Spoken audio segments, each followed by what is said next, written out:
Every overthrow by every fanatical leader has taken place on the heels of some kind of economic downturn. It's easy to manipulate people when they can't put food on the table, when they're struggling to pay the rent. Do not allow yourself to be manipulated by economic situation. I understand it. I understand why it's easy, but please consider that the person in front of you is not your enemy. In case you haven't heard, this morning, there was an attempt at a coup on the German government.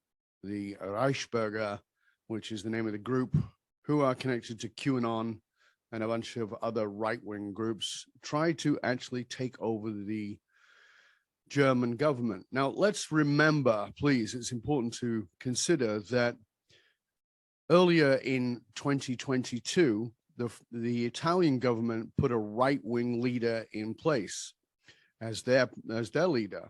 Now, Benito Mussolini was a right-wing, and he teamed up with Adolf Hitler. Italy and Germany, two countries that most of us could never even consider becoming extreme right-wing again. Germany has been especially good at owning the consequences of their behavior as a nation and have carried national shame because of it. How many people have turned a blind eye? How many people have not stood up and said, this is not okay? Yes, I believe entirely in free speech, and I would stand there and fight for it, even for the Reichsbürger. But that doesn't mean that they don't need people to stand up against it. We do.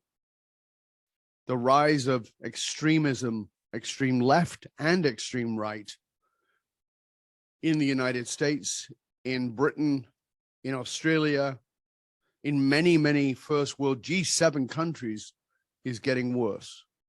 There needs to be a stand taken. We must make a stand for how we are actually not separate, but how we are together. The person in front of you is not your enemy. The person in front of you is your brother and your sister. We don't all have to believe the same. We don't all have to come from the same political ideology, but we can all recognize the humanity. It starts with each of us recognizing that humanity in the person in front of us, that they too are mothers and fathers and sisters and brothers and sons and daughters, that they too want to take care of the people they love, that those people who seem to be so against you or seem to be your enemy or you're told are your enemy are just trying to take care of themselves and the people they love. Every human being is simply trying to feel better. Now, we can disagree about how they do that, but we need to have a greater level of compassion for the fact that we are all trying to feel better. Let's pay attention to the warning signs that is going on in Germany, that has happened in Italy, and is on the rise in so many other countries. If you have people in your family who are connected to you, who are connected to some of these extremist groups, the number one thing you can do is remind them that you love them. You may not love their ideals, but you love them. We all need to belong.